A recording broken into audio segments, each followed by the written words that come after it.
Arizona Cardinals versus New Orleans Saints preview and prediction. This is from Pro Football Focus. All right, ladies and gentlemen, it is Friday. TGIF, OTF, if you know what I'm saying. Cardinals Saints Sunday, high noon. And I ain't talking sun sips, okay? Let's go ahead and hear what PFF's got to say. We're going to have a ton of content around this game. And as always, it's good to hear outside voices. You know, it's good to hear what the national or what other areas are thinking about this game, just to kind of flesh out all of our coverage. The Arizona Cardinals, who are a team that people are all over the place on. They're traveling to New Orleans to face the New Orleans Saints. Now, there came a unbelievable pause from the, I mean, you know, time when playing in New Orleans was just one of the toughest places to play in the NFL. Dome field advantage. You know, actually kind of a misnomer for a while there. I know towards the end of Sean Payton's tenure, it was like right at 500. Like we just kind of, and you think about some of the worst moments in Saints history, and they're all at home. I mean, like the NFC Championship game was at home. The Minnesota overtime playoff game was at home. I remember probably, I don't know, 3 or 4 years ago now, Danny Dimes lit us up for like 500 passing yards. I think he might have beat us in overtime at home. Like it was always, I mean, even last year, like the Eagles game, the Commanders game. So it just seems like it, you know, and there's a lot of different theories about like home field advantage and why it's not as powerful now just in the NFL. I mean, that includes like, you know, travel is so much better, recovery is so much better. There's so much more available to the players and the teams, and it kind of negates a lot of what used to be home field advantage, whether it's in Green Bay or whether it's in, you know, like Green Bay, for example. I've heard players say that it's not even that cold, like it's not that cold anymore because just they know, you know, like now, I mean, you think about what players had to you know, stay warm on the field 20 years ago, 30 years ago is basically just like thick cotton undershirts. Now you've got all kind of stuff at your disposal. So, but yeah, the Saints do need to get back to the dome being, or at least when they play at home, it needs to be a significant advantage. The home crowd, voodoo magic, whatever you want to call it. But last year that was not the case. They were 3-6 at home. Yeah. What do we think about the Cardinals? What do we think about this game? Let's talk about it. A lot of people are high on the Cardinals, and the Cardinals do kind of get this every year because the Cardinals are one of those teams where it's like they should be good.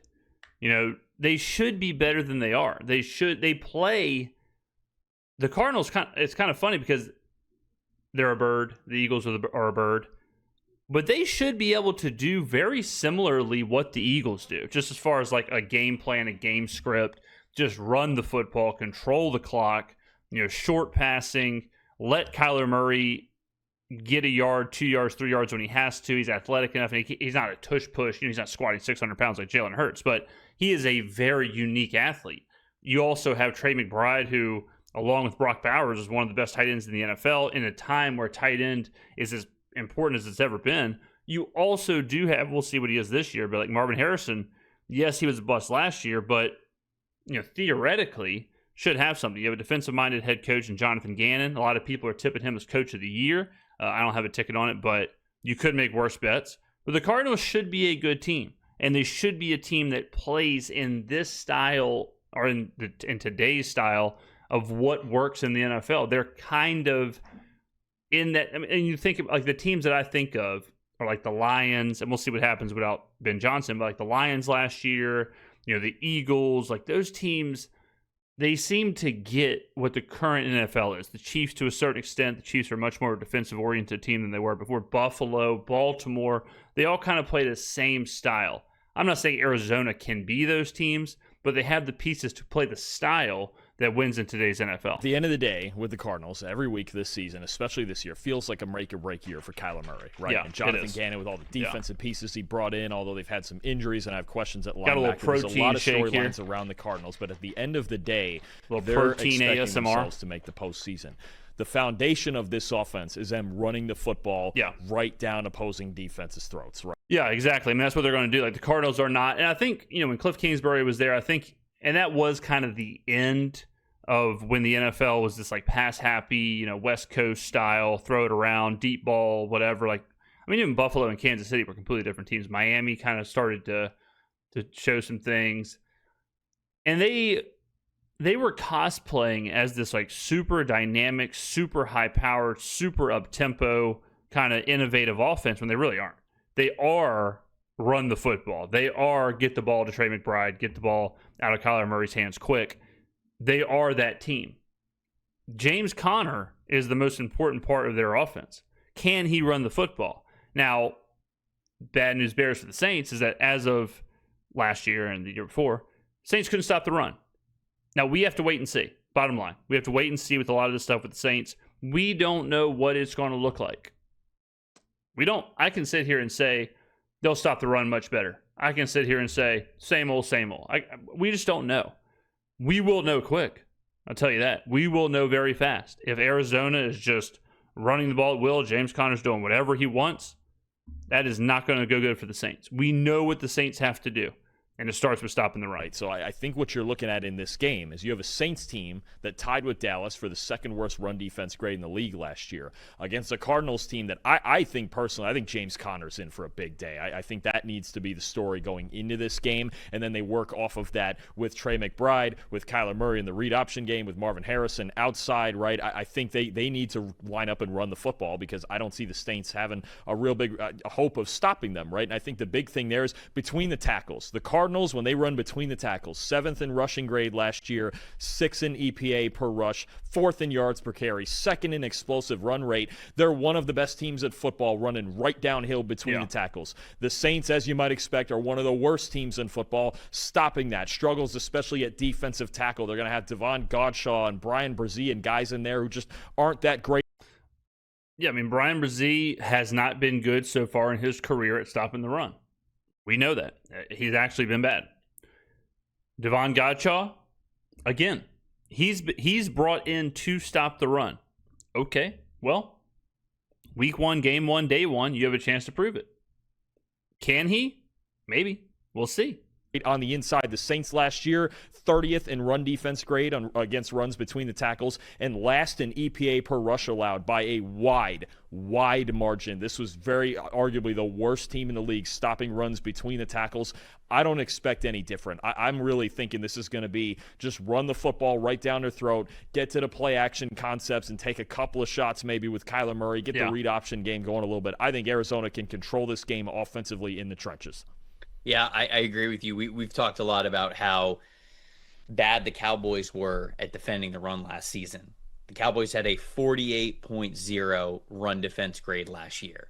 The New Orleans Saints, a 48.0. They were just as bad. So as much as we talked about how the Dallas Cowboys could not defend the run, the New Orleans Saints could not either. Ultimately, I go to the quarterback position with the Saints, and it's why even though I'm not sold on the Cardinals consistency yet, I think the Cardinals ceiling is high enough to really compete against some of the best teams in the NFL any week. So the Cardinals are going to have a handful of wins. Even if they maybe don't make the playoffs, they're going to have a handful of wins this year against some really good football teams because I think they're that caliber of a roster. I don't think the Saints have what it takes to take advantage of the Cardinals' inconsistencies. I really don't. Spencer Rattler in 2024, Spencer Rattler, who is the starting quarterback for this team for week. So this is kind of the game where the Saints... The Cardinals want this to be a muddied up, slow, low scoring, run the ball kind of game. Those are the kind of games that if the right thing breaks, the dog, in this situation, the Saints, they'll stay in it. Now, just like last night with Dallas and Philadelphia, Dallas was a 8.5 point underdog. Okay, so 2 points worse, or 2 points more, however you want to phrase it, than this game. All right, so the difference in Dallas and Philly by the market was 8.5. The difference in Arizona and the Saints, 6.5. Now a little bit different because the Saints are playing at home. Dallas is playing on the road. How many points do you get for home field? Yada yada. But you see what I'm saying? And the game was close. Why? Because it was a slog in the second half, especially. Philly ran the football. Dallas was able to score. They were able to exist. They had a chance to win it at the end. Didn't work out. Lose by 4. Cover. cash a ticket. Hopefully y'all watch my betting preview and cash some of those tickets, including the under, including Dallas plus 8.5, including Jake Ferguson over 3.5, and including the Philadelphia leg of Wong teasers. Here, the Saints have to score early. They cannot go down 17-0, 14-0, 20-0. They cannot do that. Why? Anybody in the back? Because it plays right into what they want to do. It plays right into their game plan of, well, we're up 17-0. Let's just run the football, kill the clock, take 40 seconds off, and then what's the Saints have to do? They have to get away from what they want to do. They have to say, well, now we got to be more up-tempo. Now we got to be this passing team. Now Spencer Rattler has got to throw it 40 times. That's not what they want to do. The Saints have to have success early. This does not have to be a 6-0 game for the Saints to win. This doesn't have to be a 9-0 game, a 9-3 game for the Saints to have a chance. But the Saints have to stay in it. They cannot get away from the game plan because of the game script. Saints have started really slow in the preseason. Really slow. Can't do that here. Cannot go 3 and out. Cannot start off with just, okay, well, penalty, holding, incomplete, run for 2 yards, punt. Can't do that. On the flip side, can't have Arizona running it down your throat while you're doing that. So we need to see early success from the Saints. I do think this is one of those games that the Saints can be competitive in, and the Saints can win. They have, if we're doing the math, they've got about a 30-ish% chance to win. Now, that's just a guess. That's just an algorithm. That's just before the game. Who the hell knows? That's why they play the games. If the math always added up, they wouldn't play the games. They would just let Vegas make a number, do the implied value or the implied probability, and then they would just, that's it, right? So upsets happen. It almost happened last night with Dallas and Philadelphia. The Saints can win this game. But in a lot of situations this year, things have to break right for the Saints. And they have to succeed at the most important parts. Today's most important, or Sunday's most important part, is stopping the run and having success on offense. 14 turnover-worthy plays, 6 big-time throws, a 49.4 passing grade. I just don't think it's good enough. Alvin Kamara's their starting running back, and for as much as Alvin Kamara has been fantastic in years past, I don't think he's as dynamic as he used to be. I like the receivers that they have, especially obviously when they're healthy, which they are, but I just don't think they have the quarterback to take advantage of it. They made the changes along the offensive line. I think the offensive line is going to be a little bit better, but I have the Cardinals winning this game 24-13. I think they're going to win it handily. I really do. I agree. I have the Cardinals 28-16. If there's opportunities here for this Saints offense, I think it's attacking these linebackers. Of course, as we 6-16 is nuts. So he's doing. They score a touchdown, kick, 3 field goals. At 16, yeah, that's how he's doing it.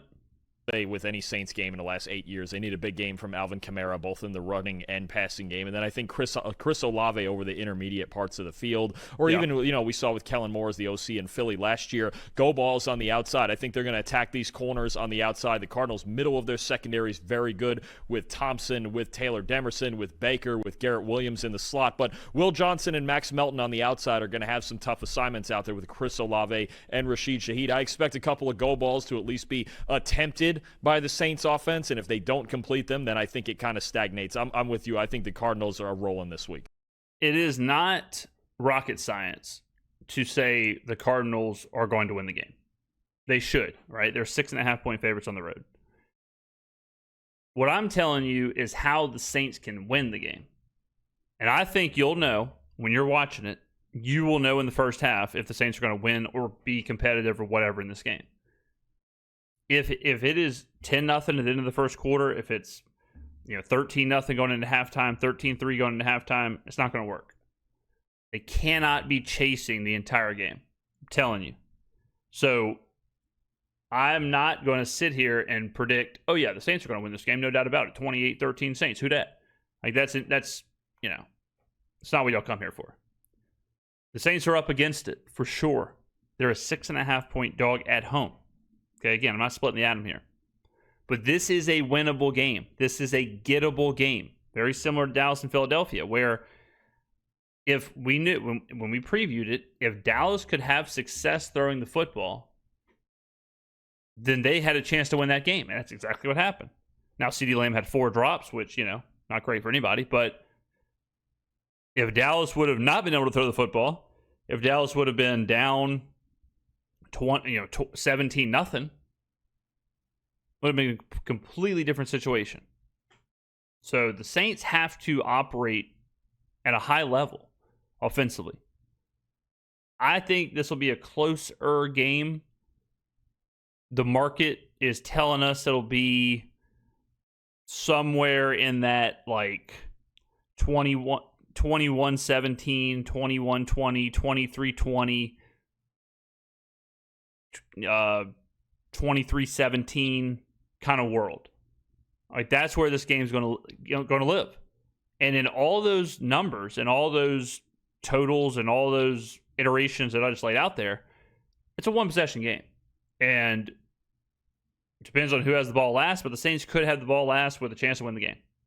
Right? So I don't think this will be a blowout. I'd be surprised if the Saints just got dog walked in this game.